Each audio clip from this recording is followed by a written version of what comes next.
నేను స్పష్టంగా అధికారులకు, ఇరిగేషన్ అధికారులకు, అగ్రికల్చర్ అధికారులకు, మున్సిపల్ అధికారులకు, మొత్తంగా కలెక్టర్లకు నేను ఆదేశాలు ఇస్తున్నా.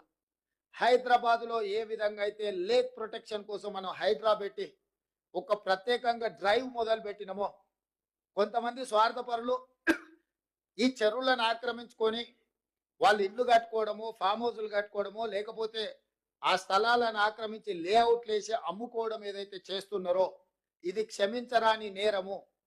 ఇవాళ ప్రకృతి వైపరీత్యానికంటే కూడా ఇలాంటి ఆక్రమణదారులు చేసిన తప్పుడు చర్యల వల్ల తీరని నష్టం మనకు జరుగుతున్నది. దీనికి ఎక్కడో ఒక దగ్గర పులి స్టాప్ పెట్టవలసిన బాధ్యత ప్రభుత్వం మీద ఉన్నది. అందుకే ఎంత ఒత్తిడి వచ్చినా వెనక్కి తగ్గకుండా హైడ్రాన్ తీసుకొచ్చి అధికారులను అప్రమత్తం చేసి ప్రభుత్వం దగ్గర ఉన్న లేక్లకు సంబంధించి, చెరువులకు సంబంధించిన వివరాలను సేకరించి full tank level, buffer zone, అదేవిధంగా క్యాచ్మెంట్ ఏరియాలో అంటే నాలాలు ఏవైతే ఆక్రమించుకున్నో వాటి అన్నిటిని కూడా తొలగించే కార్యక్రమం చేపట్టినాం. ఇవాళ ఇది జిల్లాలకు కూడా విస్తరించాలి అని చెప్పి డిమాండ్ వస్తుంది. నేను అనేది ఏంటంటే హైదరాబాద్ పరిమితిలో ఒక ఏర్పాటు చేసిన యంత్రాంగము, జిల్లాలలో కూడా మీరు ఇట్లాంటిది ఒక సిస్టమ్ ఎవాల్వ్ చేసుకోండి. ఎవరున్నా తొలగించాల్సిందే. ప్రకృతి మీద మనం దాడి చేస్తే ప్రకృతి మన మీద దాడి చేస్తుంది.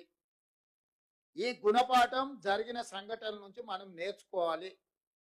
మనిషి అని వాడికి ఆలోచన చేసే శక్తి ఉంది కాబట్టి ప్రకృతిని మనం చెరబట్టాలని చూస్తే ఆ ప్రకృతి ప్రకోపిస్తే ఏం జరుగుతుందో మనం కళ్ళతో చూస్తున్నాము.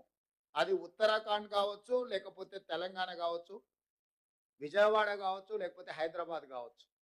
ఎక్కడైనా ప్రకృతి మీద మనం దాడి చేస్తే అది తప్పకుండా దాని యొక్క దుష్ఫలితాలు మనం చవి చూడవలసిన పరిస్థితి ఉంది.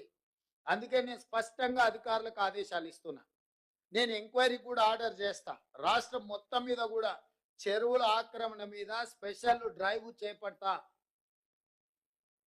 ఎవరైనా వాళ్ళు ప్రజాప్రతినిధులు అయి ఉండొచ్చు, లేకపోతే ఇతరులు అయి ఉండొచ్చు, లేకపోతే సమాజంలో బాగా ఇన్ఫ్లుయెన్స్ ఉన్న వాళ్ళు అయి ఉండొచ్చు. మీరు ఇట్లాంటివి ఏమైనా చేస్తే మీరే స్వయంగా వాటిని సరెండర్ చేస్తే అది మీకు గౌరవంగా ఉంటుంది, ప్రభుత్వానికి వెసులుబాటుగా ఉంటుంది. అట్లా అట్లా కాకుండా ఏదైనా జరిగితే మాత్రం ప్రభుత్వం కఠినంగా చర్యలు తీసుకోవడానికి వెనక్కి తగ్గదు. ఏ ఒత్తిడి వచ్చినా ప్రభుత్వం తట్టుకోవడానికి సిద్ధంగా ఉన్నది. ఇట్లాంటి విషయాలలో ఎక్కడ కూడా ప్రభుత్వము వెనక్కి తగ్గదు. కాబట్టి ఈనాడు ఈ చెరువులకు సంబంధించి, కుంటలకు సంబంధించి, కాలువలకు సంబంధించి, నాలాలకు సంబంధించి స్పష్టమైన చర్యలు తీసుకోవాల్సిన అవసరం ఉన్నది. అందుకే కలెక్టర్ గారికి నేను ఆదేశాలు ఇస్తున్నా. మీ పరిధిలో ముఖ్యంగా మహబూబాబాద్లో ఈ చెరువుల ఆక్రమణ కూడా అధికారిక రికార్డులను మీరు ఒకసారి సమీక్షించుకొని ఈ ఆక్రమణలకు సహకరించిన అధికారుల మీద కూడా చర్యలు తీసుకోవాల్సిన అవసరం ఉన్నది. దీన్ని కూడా దృష్టిలో పెట్టుకొని వరంగల్ మీద కూడా ప్రత్యేకమైన దృష్టి పెట్టేది ఉన్నది. ఎందుకంటే చిన్న వర్షం వచ్చినా వరంగల్ పట్టణం అంతా ముప్పుకు గురవుతుంది. మేము కొన్ని చర్యలు చేపట్టడం వల్ల గత 3 రోజులుగా అత్యధిక వర్షాలు వచ్చినా హైదరాబాద్లో కొంత నియంత్రించగలిగినాము. నాలాల ఎంక్రోచ్మెంట్ రామ్నగర్లో ఒక్క నాలా ఎంక్రోచ్మెంట్ తొలగిస్తే నా రామ్నగర్ ఏరియా మొత్తం వరదలో మునిగిపోకుండా ఈరోజు ఆ రామ్నగర్ ప్రజల్ని కాపాడగలిగినాం. అంటే ఒక్క నాలా తొలగిస్తేనే ఇంత సహాయము జరిగింది. కాబట్టి నాలాల ఆక్రమణను కూడా ప్రభుత్వం ఉపేక్షించదు. మీరు కూడా జిల్లాలలో, నేను ఇవాళ మహబూబాబాద్ వరంగల్ చెప్పట్లేదు, తెలంగాణ రాష్ట్రంలో ఉన్న అన్ని జిల్లా కలెక్టరేట్లకు ఈ నుంచి నేను ఆదేశాలు ఇస్తున్నా. మీ ప్రాంతాలలో ఎక్కడైనా చెరువులు కానీ నాలాలు కానీ ఆక్రమించుకుంటే మీరు మొత్తం వాటిని లిస్ట్ అవుట్ చేయండి.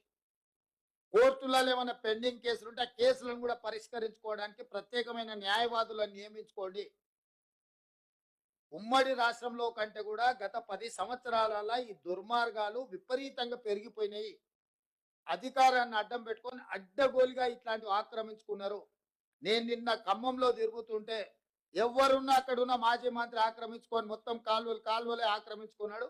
ఆ నీళ్ళంతా ఖమ్మం ఊరి మీదకి వచ్చి పడి ఖమ్మం ఊరంతా మునగడానికి ఆ మాజీ మంత్రి గారే కారణం అని నాకు ఫిర్యాదు వచ్చింది. వీటిని వాస్తవాలను పరిశీలించి దాని మీద కఠినమైన చర్యలు తీసుకోవడానికి అవసరమైన చర్యలు చేపట్టాలని చెప్పి రెవెన్యూ మంత్రి గారికి సూచన చేసిన. కలెక్టర్ గారికి కూడా, ఖమ్మం కలెక్టర్ గారికి కూడా నేను ఆదేశాలు ఇస్తున్నా. దాని రిలేటెడ్ ఇష్యూస్ ఏమున్నా అవి హైకోర్టులో ఉన్నాయా, లోయర్ కోర్టులో ఉన్నాయా, ఇతర శాఖల దగ్గర ఏమైనా మేనేజ్మెంట్ జరిగిందా, ఆ కబ్జాలకు సహకరించిన అధికారుల మీద చర్యలు తీసుకోవడానికి అవసరమైన చర్యలు తీసుకోవాలి. ప్రభుత్వం నుంచి అనుమతి తీసుకోవాలి. కోర్టులలో ఏమైనా కేసులు పెండింగ్ ఉంటే వాటి మీద కూడా స్పష్టమైన నిర్ణయం తీసుకోవాలి. ఎందుకంటే ఇంకా ఉపేక్షిస్తే ఇంకా అది మనల్ని కబలిస్తుంది. ఇవాళ జరుగుతున్న పరిణామాలు, పేదోళ్ళ ప్రాణాలు, ఆస్తుల నష్టం పోయిన తర్వాత కూడా ఇంకా ప్రభుత్వం మీనమేషాలు లెక్క పెట్టుకుంటూ కూర్చుంటే ఇది మంచిది కాదు. కాబట్టి నేను స్పష్టంగా మీడియా మిత్రుల ద్వారా తెలంగాణ రాష్ట్రంలో ఉండే అందరు అధికారులకు నేను ఆదేశాలు ఇస్తున్నా. ముఖ్యంగా చెరువులను ఆక్రమించుకున్న ఎంతటి వారున్నా తొలగించాల్సిందే. దీనికి మొదట నివేదికలు తయారు చేయండి. హడావిడి చేయడం వల్ల ప్రయోజనం లేదు. పకడ్బందీగా నివేదికలు తయారు చేసి ఆక్రమణలు గుర్తించి అవసరమైతే కోర్టు నుంచి అనుమతి తీసుకుందాం. ఈ ఆక్రమణలు తొలగించడానికి విధి విధానాలు పాటించుకుంటూనే పక్కాగా చర్యలు తీసుకుందాము. ప్రభుత్వం ఇది ఒక ప్రత్యేక కార్యాచరణ కింద తీసుకుంటుంది. ఈ ప్రభుత్వం ప్రాధాన్యతతో కూడుకున్న పనులలో చెరువుల యొక్క ఆక్రమణలను, నాలాల ఆక్రమణలను తొలగించేది చాలా అత్యంత ప్రాధాన్యతతో కూడిన కార్యక్రమంగా తీసుకుంటాం. మేము రకరకాలుగా స్పందిస్తున్నారు నాయకులు. కొంతమంది ఈయననే ఇప్పుడే ముఖ్యమంత్రి అయినా, ఇప్పుడే వచ్చిండా. అవును ఆయన, నేను ఇప్పుడే ముఖ్యమంత్రి అయినా, ఇప్పుడే అధికారం వచ్చింది, అధికారం పేద ప్రజలకు ఉపయోగిస్తున్నాను. నేను ఇన్నాళ్ళు మీ చేతుల అధికారం ఉండి మీరు ఆ ప్రభుత్వంలో మీరు మంత్రిగా పనిచేసి మీరు ఆక్రమించుకుంటుంటే కళ్ళు మూసుకొని ఉన్నారు. ఇప్పుడు నేను కనీసం చేయాలనే ప్రయత్నం చేస్తున్న కొంతమంది నాయకులు మాట్లాడుతున్నారు. నేను వాళ్ళ పేర్లు ప్రస్తావించదలుచుకోలేదు. ఎందుకంటే ఇది కొంత ప్రజలు ఇబ్బంది పడుతున్న, కష్టపడుతున్న సందర్భం. పెద్ద రాజకీయాలకు తావియదలుచుకోలేదు.